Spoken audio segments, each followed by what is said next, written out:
2-0 গোলে পিছিয়ে থাকা ম্যাচে আর্জেন্টিনা 3-2 গোলের জয় নিশ্চিত করেছে। শেষ 12 মিনিটে মানে হচ্ছে 80 থেকে 92 মিনিট পর্যন্ত তিনটা অতিমানবীয় গোল হয়েছে এবং এই কামব্যাককে এখন পর্যন্ত বলা হচ্ছে এবারের বিশ্বকাপের শ্রেষ্ঠতম কামব্যাক। তবে আলোচনা রয়েছে, ডিসকাশনসের জায়গায় অনেক বেশি ডিবেট রয়েছে এবং সেই ডিবেটের পয়েন্ট মোটামুটি তিনটা, প্রত্যেকটা পয়েন্ট নিয়ে উইথ পিকচার ডিসকাশন করব। আমার কাছে মনে হয় যে এই আলোচনাটা করাটা খুব বেশি গুরুত্বপূর্ণ।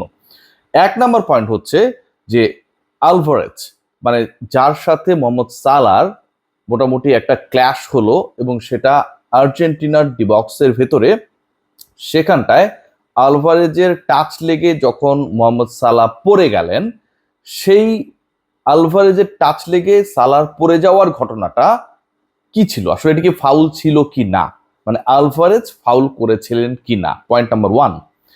দ্বিতীয় প্রশ্ন যেটা, সেটা হচ্ছে মিশর কেন, মানে ওটা যদি ফাউল হয়, আলভারেজের সাথে সালাহর যে ক্ল্যাশ হয়েছে সেই ক্ল্যাশটা যদি ফাউল হয়ে থাকে, তাহলে কেন মিশর পেনাল্টি পেল না? এই জায়গাটা আসলে মাঠের রেফারির ভূমিকাটা কি ছিল, বা ভিএআর কেন আসলে এখানটায় ইন্টারভেন করলো না? তারা কি পুরো ব্যাপারটাকে এড়িয়ে গেছে নাকি তাদের মতো দেখে চুপ থেকেছে?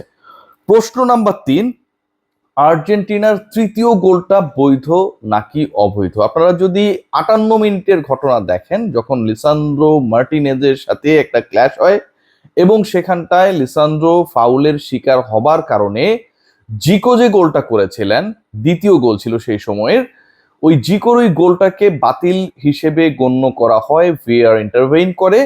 ঠিক একইভাবে যদি মোহাম্মদ সালাহ ফাউলের শিকার হন এবং আলভারেজ সেই কাজটা করে থাকেন, তাহলে তো আর্জেন্টিনার তৃতীয় গোলটাও যেমন করে মিশরের দ্বিতীয় গোল বাতিল হয়েছিল, আর্জেন্টিনার তৃতীয় গোলও বাতিল হবার কথা এবং একই সাথে ইজিপ্টের পেনাল্টি পাবার কথা।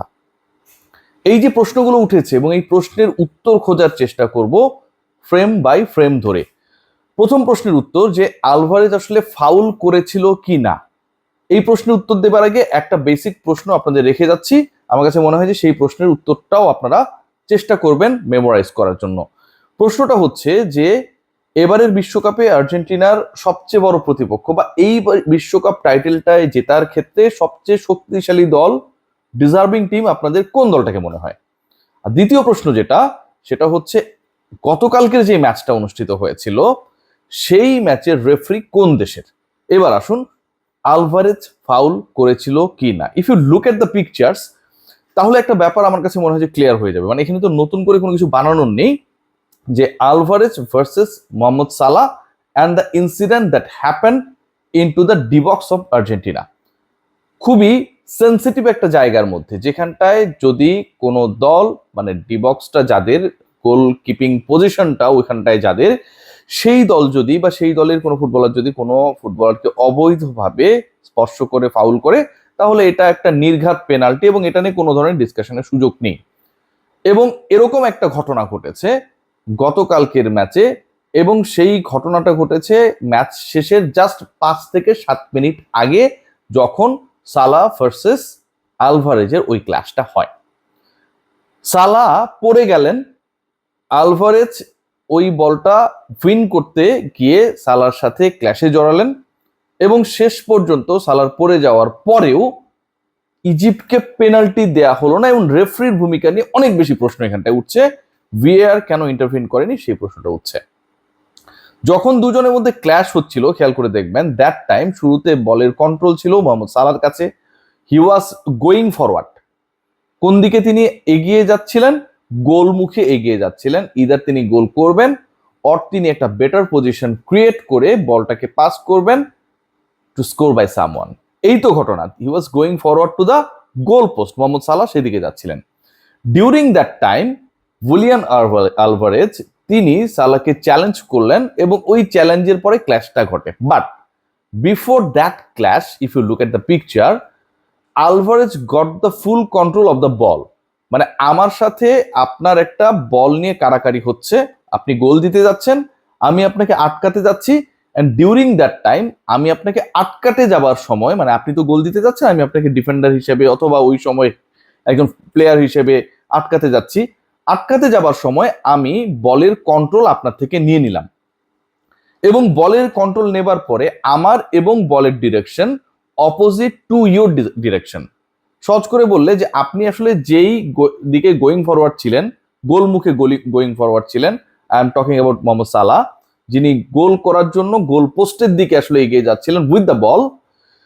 যখন তাকে চ্যালেঞ্জ করেন আলভারেজ, তখন তিনি বলের কন্ট্রোল নিয়ে ঠিক বিপরীত দিকে আগাতে থাকেন, যেটা হচ্ছে আর্জেন্টিনার বক্সটা, যেই দিকটা হচ্ছে ইজিপ্টের দিকে। এখন আপনি যখন বলের কন্ট্রোল নিয়েছেন প্রথমত, দ্বিতীয়ত আপনি ডিফারেন্ট ডিরেকশনে ওই বল নিয়ে এগিয়ে যাচ্ছেন, এবং এগিয়ে যাবার মুখে আপনার সাথে বা আলভারেজের সাথে সালার ক্ল্যাশ হলো এবং সালা পড়ে গেলেন। এটা ফাউল হিসেবে বিবেচিত হবে না, কারণ বলের কন্ট্রোলটা ওই সময় সালার কাছে ছিল না। প্রথমত ওই ফাউল হবার আগে, অথবা ওই ক্ল্যাশ হবার আগে, বা ওই টাচ হবার আগে, অথবা মোহাম্মদ সালাহ পড়ে যাবার আগে, the full control of the ball that time control by Julian Alvarez. So Alvarez যেহেতু বলের কন্ট্রোল নিয়েছেন এবং বলের ডিরেকশন হচ্ছে সালাহ যেদিকে দৌড়াচ্ছিলেন তার বিপরীত দিকে, যেদিকে সালাহ যাচ্ছেন বল সেদিকে আর যাচ্ছিল না, বল যাচ্ছিল বিপরীত দিকে। বিপরীত দিকে যাবার কারণটা কি? কারণ আলভারেজ হচ্ছে বলের কন্ট্রোল নিয়েছেন, তিনি তো নিশ্চয়ই সালাহ যেদিকে যাচ্ছে সেদিকে বল পাঠাবেন না, তাহলে তো তার পক্ষেই তার বিপক্ষেই গোল হয়ে যাবে। তিনি বলের কন্ট্রোল নিয়ে বিপরীত দিকে নিয়ে যাচ্ছিলেন। So the last touch to the ball by Julian Alvarez, এবং ওই লাস্ট টাচটা ছিল মোহাম্মদ সালাহ যেদিকে যাচ্ছিলেন তার বিপরীত দিকে, এবং সেই দিকটা হচ্ছে ইজিপ্টের বক্সের দিকে।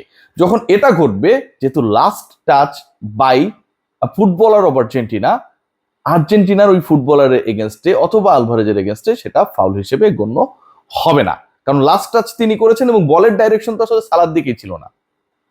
ধরেন এক জায়গায় খেলা হইতেছে, একটা ছোট এক্সাম্পল দিই, খেলাটা হচ্ছে কোনো একটা পার্টিকুলার ম্যাচের মিডফিল্ডে। এখন মিডফিল্ডে যখন খেলা হচ্ছে, বলের কন্ট্রোলটা কোনো একটা দলের কাছে রয়েছে ওই সময়টায়, কিন্তু মিডফিল্ডে না, মিডফিল্ডে তো খেলা হচ্ছে, মাঠের তো বিভিন্ন জায়গায় ফুটবলার ছড়িয়ে ছিটিয়ে থাকে, মাঠের অন্য একটা অংশে সেটা হতে পারে কোনো একজন ফুটবলার আরেকজন ফুটবলারের সাথে ক্ল্যাশে জড়িয়ে গেলেন, অথবা খেলাটা হচ্ছে ডি বক্সের মধ্যে, কোনো একটা দলের ডি বক্সের মধ্যে খেলা চলছে, কিন্তু ওই খেলা চলমান অবস্থায় মিডফিল্ডে কোনো একজন ফুটবলার আরেক দলের ফুটবলারের সাথে ক্ল্যাশে জড়িয়ে গেলেন, মারামারি হয়ে গেল। এখন যেহেতু বলের লোকেশনটা ওই মুহূর্তে ডিবক্সের ভেতরে, তাহলে কি ডিবক্সের ভেতরে থাকার কারণে দুই ফুটবলার যে ক্ল্যাশে জড়ালেন এটার জন্য কোনো দল পেনাল্টি পাবে? তা তো হবে না, কারণ ঘটনাটা যেখানটায় ঘটেছে আর বলের ডিরেকশন যেখানটায় সেটা ভিন্ন। ঘটনাটা যেখানটায় ঘটেছে মোহাম্মদ সালাহ ভার্সেস আলভারেজ, এবং সেই বলের যে ডিরেকশন সেটা ভিন্ন। আলভারেজ এবং সালার এই ঘটনাটা ফাউল হিসেবে বিবেচিত হতো তখনই যদি বলের ডিরেকশন থাকতো হচ্ছে আর্জেন্টিনার গোলপোস্টের দিকে, লাস্ট টাচ থাকতো মোহাম্মদ সালার পা থেকে, এবং আলভারেজ সেখানটায় গিয়ে সালাকে ফেলে দিতেন, that it could be officially treated as a foul. So এটা ফাউল হয় নাই। এখন আপনারা বলতে পারেন যে রেফারি কেন ইন্টারভিন করেনি, ওভারলুক করে গেছেন, ভিএআর কেন দেখেন? ভিএআর কন্টিনিউয়াসলি পুরো ম্যাচটাকে মনিটর করেন, এবং কোথাও যদি মনে হয় যে এখানটা একটা গ্রস ভায়োলেশন হয়েছে বাই দ্য রেফারি কানে যেহেতু সেই মাইক্রোফোনটা থাকে, ভিএআর তার মতো করে রেফারিকে মনিটরে গিয়ে সিদ্ধান্ত পাল্টানোর জন্য বা রিভিউ করার জন্য পাঠিয়ে দেন। সো গতকালকের এই ইনসিডেন্টটা যখন ঘটেছিল, ভিএআর তার মতো করে দেখেছে এবং দেখে যেটা বুঝেছে আমি আপনাদের যেটা বললাম সেটাই। পয়েন্ট নাম্বার 2, যে আর্জেন্টিনার এই ফাউলটা যদি আসলে ফাউল না হয়, তাহলে যেই ফাউল নিয়ে আলোচনা হচ্ছে, জিকোর যে গোলটা বাতিল হয়ে গেল, যেখানটায় হচ্ছে আমরা দেখেছিলাম লিসান্দ্রোকে ফাউল করা হয়েছে, এবং যে কারণে হচ্ছে শেষ পর্যন্ত জিকোর গোল বাতিল হলো, ইজিপ্ট 2-0 এগিয়ে যেতে পারলো না, ম্যাচের 57-58 দিকের ঘটনা। ওই ফাউলটা কেন ফাউল হলো? ওই ফাউলটা কেন ফাউল হয়েছে তার মূল কারণটাই হচ্ছে, খুব সহজ করে যদি আপনাদেরকে বলি, তার মূল কারণটাই হচ্ছে ওই সময়টা আপনারা যদি দেখেন নাম্বার 6 লিসান্দ্রো মার্টিনেজ, তিনি বলের কন্ট্রোলে ছিলেন। দ্যাট টাইম লিসান্দ্রো ছিলেন বলের কন্ট্রোলে। সালাহ যেমন বলের কন্ট্রোল হারিয়েছিলেন টু আলভারেজ, লিসান্দ্রোর ক্ষেত্রে ঘটেছে উল্টো ঘটনা। লিসান্দ্রোর কন্ট্রোলেই বল ছিল, এবং লিসান্দ্রোর কন্ট্রোলে বল থাকা অবস্থায় তাকে ফাউল করা হয়েছে, শার্ট টেনে ধরা হয়েছে, বুটে কিক করা হয়েছে। সো যার কন্ট্রোলে বল থাকবে, লাস্ট টাচের ক্ষেত্রে যিনি আসলে বলটাকে অন করবেন তিনি যদি আঘাতপ্রাপ্ত হন, দ্যাট ইজ আ ফাউল।